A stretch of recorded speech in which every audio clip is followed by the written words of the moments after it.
आजकल मेरे पास मैं देख रही हूँ कि मेरे पास ज़्यादा पेशेंट आ रहे हैं जिनके एड़ियों में दर्द ज़्यादा रहने लग गया है। बहुत सारे लोगों की कंप्लेंट है कि मैम सुबह उठते हैं तो खड़े रहते नहीं बनता है, हील में ज़्यादा दर्द हो रहा है। तो आज का वीडियो उन लोगों के लिए है जिनकी एड़ी में दर्द रहता है। तो सबसे पहले मैं आपको बताना चाहूँगी कि एड़ी में दर्द होता क्यों है। तो बेसिक चीज़ें हैं। सबसे पहले अगर आपको भी एड़ी में दर्द होना स्टार्ट हुआ है तो बेसिक आपको ब्लड टेस्ट करवाना चाहिए, जैसे कि विटामिन D3, B12 और कैल्शियम। ये बेसिक टेस्ट होते हैं जो आप आपको कराते रहना चाहिए साल में एक बार, या फिर अगर कुछ वेरिएशन है तो आप 6 मंथ में एक बार भी रिपीट कर सकते हैं। और अगर किसी चीज़ की कमी आती है तो प्रॉपर उसका सप्लीमेंट लेके आप उसे रिड्यूस कर सकते हैं, क्योंकि विटामिन D3 और B12 की कमी के कारण भी आपको एड़ी में दर्द आने लगता है, क्रैम्प्स आने लगते हैं, बैक पेन आने लगता है, बहुत सारी चीज़ें होती है। और एक मेन टेस्ट होता है यूरिक एसिड। यूरिक एसिड भी एक ऐसा टेस्ट है जिसके कारण पेन्स एग्रीवेट होते हैं। तो इसीलिए ये 4 बेसिक टेस्ट होते हैं जिसके कारण आपको बॉडी में क्रैम्प्स होना या फिर दर्द आना, ये सारी चीज़ें होते रहती है। तो बेसिक ये टेस्ट आपको कराते रहना चाहिए। 6 मंथ में कराए। अगर आपने 40 क्रॉस कर लिया है तो आप बेसिक ये टेस्ट 6 मंथ में रिपीट कीजिए। अगर प्रॉब्लम है तो 3 मंथ में भी आप रिपीट कर सकते हो और प्रॉपर इसमें मेडिकेशन लीजिए। फिर हम आते हैं अभी हील पेन। हील पेन भी अगर इसके कारण है तो आपको प्रॉपर सप्लीमेंट्स तो लेनी ही है। और बहुत सारे लोगों को जो ऑफिस वर्किंग होते हैं तो हैवी शूज़ पहनते हैं, जैसे कि सेफ्टी शूज़ होते हैं।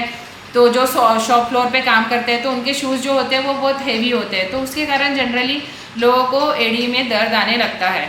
और ओवरवेट के कारण भी एड़ी में दर्द आता है, क्योंकि बॉडी का वेट जितना ज़्यादा होगा उतना हमारी लेग्स पे प्रेशर आता है, तो उसके कारण हमारी नीज़ में पेन आने लगता है और हमारी हील में भी पेन आने लगता है।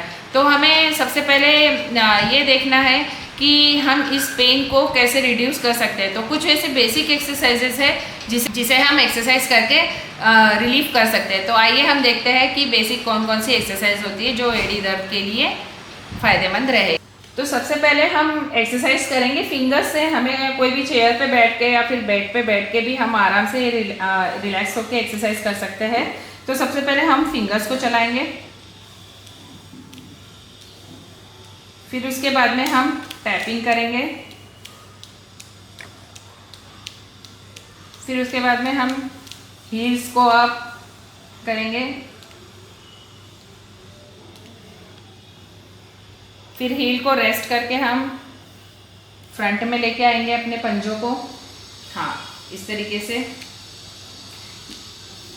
ये सारी एक्सरसाइज जो है हमें 10 रेपिटेशन करनी है और दिन में 3 बार। इसके बाद में हमें एक बॉल लेना है। आपके घर में छोटी बॉल होगी तो वो भी चल जाएगी, थोड़ी बड़ी बॉल है तो वो भी चल जाएगी। इसके बाद हमें इसके ऊपर पैर रखना है और इसे आगे और पीछे मूव करना है इस तरीके से।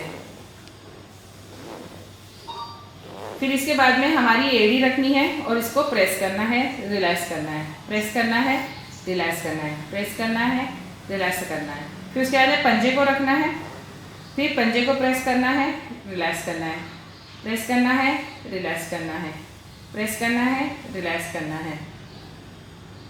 इसके बाद में हम खड़े हो जाएंगे। फिर खड़े होके भी हमें पैरों को पहले 1 बाय 1 करो, फिर उसके बाद में हील्स को अप करना है, फिर फिंगर को अप करना है, हील्स को अप करना है, फिंगर्स को अप करना है, हील्स को अप करना है, फिंगर को अप।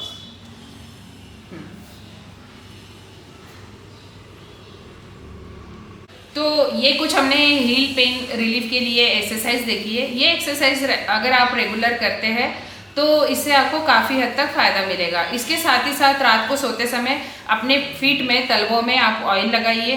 कोई भी ऑयल लगा सकते हैं आप, या तो सरसों का ऑयल नॉर्मली गर्म करके आप लगा सकते हैं। इससे भी आपको काफ़ी हद तक फ़ायदा मिलेगा। और अपना ध्यान रखिए और एक्सरसाइज रेगुलरली करते रहिए। Thank you very much.